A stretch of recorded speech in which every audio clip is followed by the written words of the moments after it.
जी, आप ये देख सकते हैं बैरिस्टर सलमान सफदर साहब आज कोर्ट में इद्दत केस के हवाले से समाअत थी। बुशरा बीबी और इमरान खान का जो केस है उसमें रिमार्क्स देने के बाद अब आ रहे हैं। उनके साथ तहरीक इंसाफ की खवातीन जो विंग की वकला हैं वो भी हैं, और ये आप देख सकते हैं वकला का एक ग्रुप यहाँ मौजूद है। और अफजल मजूका साहब के पास इमरान खान साहब की जो अपील है उस पर डिफेंस की जानिब से, इमरान खान साहब की जानिब से उनकी मिसेस के बिहाफ पर आज फाइनली दलाइल ख़त्म हो चुके हैं और कंक्लूड हो चुके हैं। और अब इस केस में सिर्फ सरकार की जानिब से कल उनको आखिरी मौका दिया गया है कि कल वो अपने दलाइल देंगे।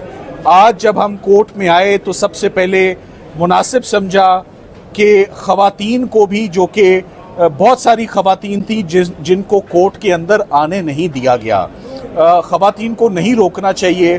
फिर इसी वजह से आप देखें कि यूनाइटेड नेशंस भी मजबूर होती है कि ह्यूमन राइट्स की वायलेशन है, ख़वातीन की आवाज़ को सुप्रेस नहीं करना चाहिए। हम आज मुस्तफ़ीद हुए अदालत में बैरिस्टर खतीजा सिद्दीकी की मौजूदगी से, और मेरे साथ मौजूद हैं ज़ैनब उमैर, इनकी मौजूदगी से, जो मुस्लिम फैमिली लॉ भी पढ़ाते रहे, प्रोफेसर्स हैं लॉ कॉलेजेस में। सो इनको भी असिस्टेंस का पूरा मौका और अपॉर्चुनिटी मिली कि खुल के ये बुशरा बीबी के बिहाफ पर, ख़वातीन के बिहाफ पर कोर्ट को दलाइल दें और कोर्ट को कायल करें इस बात पर कि जो फैसला आया है वो एक गलत फैसला है, और दोनों को ऑनरेबली एक्विट किया जाए इस मुकदमे में। अगर आप पूछें कि लुबे लुबाब क्या है आज के तमाम दलाइल का, तो 5-6 बातों से बात आगे नहीं जाती। ये इस्तगासा 2100 दिनों के बाद, 2100 दिनों के बाद रुजू का राइट नहीं होता। हमारे मज़हब, हमारी सोसाइटी में 3 तलाक़ें लिखी हुई ठंडे मीठे पेन के साथ फाइनलिटी अटेन करती हैं, और वो फाइनल कंसिडर की जाती हैं, उसमें रुजू का राइट या गुंजाइश नहीं बचती।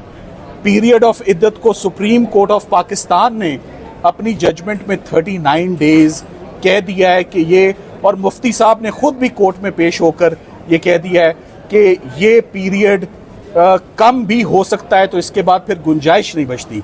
सबसे बड़ा जो ब्लो इस्तगासे को जाता है खावर मानिका साहब के केस को, कि पूरे का पूरा केस एक डिवोर्स सर्टिफिकेट से दिन गिने जा रहे हैं, और जो दिन गिने जा रहे हैं उसके ऊपर जो तारीख लिखी हुई है, वो डेट भी और वो महीना भी, उसके ऊपर टेम्परिंग है, उसके ऊपर इंटरपोलेशन है, उसके ऊपर फजिंग है। वो डॉक्यूमेंट एक अनसेफ डॉक्यूमेंट है और एक क्वेश्चनेबल डॉक्यूमेंट है। सो जो तलाक की तारीख ही डाउटफुल हो गई तो पूरे का पूरा केस डाउटफुल हो गया। ये जज साहब ने खुद भी फरमाया कि 40 मिनट से ऊपर का केस नहीं है। ये तो फैसला आएगा तो हमें पता लगेगा कि इससे मुस्तफ़ीद कौन होता है, इससे डिफेंस होती है या इससे सरकार मुस्तफ़ीद होती है। मगर हमें ये याद है कि ये 3 दिन में किया गया ये वही ट्रायल है जो तोशा खाना और साइफर के साथ रात 11 बजे तक जिसकी प्रोसीडिंग्स आई, और 1, 2 और 3 फरवरी को ये ट्रायल कंक्लूड हो गया। आज अपने दलाइल में ख़वातीन ने बहुत पुरज़ोर तरीके से इस बात पर जोर दिया कि पाकिस्तान में ख़वातीन जिनके साथ मिसहैप खुदा न खास्ता हो जाते हैं और दूसरी दफ़ा शादी के लिए घर वाले ख्वाहिशमंद होते हैं, जब ऐसी प्रोसिक्यूशंस होंगी तो फिर क्या इंजाम होगा हमारी सोसाइटी का।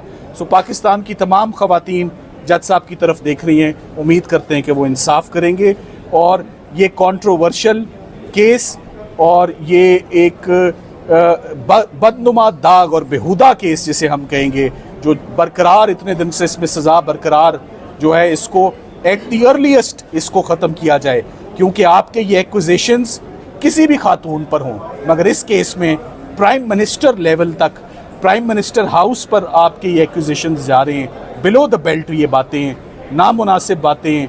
ये पाकिस्तान की तमाम ख़वातीन जज साहब की तरफ देख रही हैं, उम्मीद करते हैं कि वो इंसाफ करेंगे, और ये कंट्रोवर्शियल केस और ये एक बदनुमा दाग और बेहुदा केस जिसे हम कहेंगे, जो बरकरार इतने दिन से इसमें सज़ा बरकरार जो है, इसको एट द अर्लीस्ट इसको ख़त्म किया जाए, क्योंकि आपके ये एक्विजिशंस किसी भी खातून पर हों, मगर इस केस में प्राइम मिनिस्टर लेवल तक, प्राइम मिनिस्टर हाउस पर आपके ये एक्विजिशंस जा रहे हैं, बिलो द बेल्ट ये बातें, नामुनासिब बातें, ये केसेस कभी अदालतों में आने ही नहीं चाहिए। पब्लिक की इसमें रिजेंटमेंट है, पब्लिक का इसमें डिसअप्रूवल है, पब्लिक का डिस्गस्ट है कि ये मुकदमा कभी चलना ही नहीं चाहिए था। उम्मीद करते हैं इसमें एक्विटल होगा।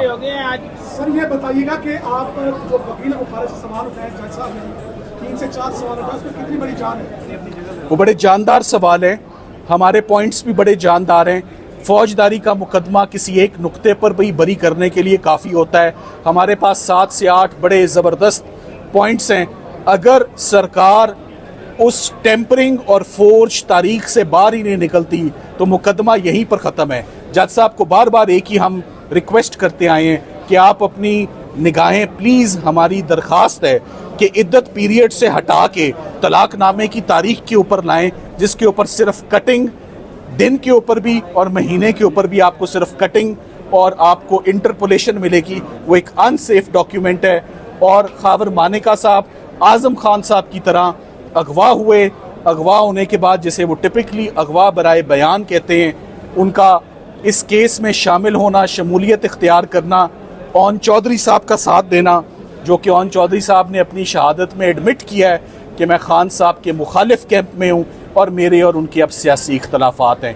किसी ऐसे गवाह और उसकी गवाही पर इनसार करना विदाउट करॉबरेशन, जो ख़ुद अपने मुंह से माने कि हमारे अब इख्तलाफात और डिफरेंसेस हैं, ये कन्विक्शन बिल्कुल बिल्कुल सेफ नहीं है। इसका एक ही अंजाम होगा, acquittal, pure and simple. Thank you very much. गुज़श्ता रोज हावर मलिका ने प्रेस कॉन्फ्रेंस की है, हावर मलिका ने प्रेस कॉन्फ्रेंस किया। वो ये कह रहे थे कि 39 दिन कहीं भी नहीं है। वो एक ऑडियो भी सुना रहे थे, वो कह रहे थे कि मेरे साथ ज्यादती हुई है। बार बार इस बात के ऊपर वो फोकस कर रहे थे कि 39 दिन नहीं है। देखिए आप ये फैसला मैं आपको दोबारा एक बात बता रहा हूँ। मैंने जज साहब को 2-3 दफ़ा अपनी गुजारिशात में रिक्वेस्ट की है कि मैं पीरियड ऑफ इद्दत पर बात किए बगैर, उनको डिस्कस किए बगैर ये केस बनता ही नहीं है। देखिए आप सब लोग साइफर में आते रहे जी, और मैं आप सब से सुनता रहा कि हमें तो खुद बहुत साइफर की अच्छी समझ आनी शुरू हो गई है। आप इद्दत और निकाह के केस में आ रहे हैं, 496 का जुर्म है, उसमें लिखा हुआ है किसी शख्स के साथ धोखा या फ्रॉड हो जाए। किसके साथ फ्रॉड हुआ है? इमरान खान साहब के साथ फ्रॉड हुआ है? नहीं, वो तो खुद मुल्जिम है। बुशरा बीबी के साथ फ्रॉड हुआ है? नहीं, वो तो खुद मुल्जिम है।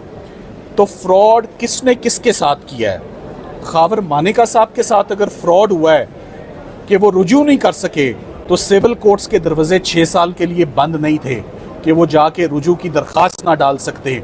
और 6 साल के बाद जो अदालतों में आता है और इतने डाउटफुल केस के साथ आता है, उसको अदालतें इंटरटेन नहीं करती। उनके केसेस जो हैं वो इक्विटल में रिजल्ट करते हैं, और ये इंशाल्लाह इस केस में होगा। नो मोर क्वेश्चंस, बस थैंक यू।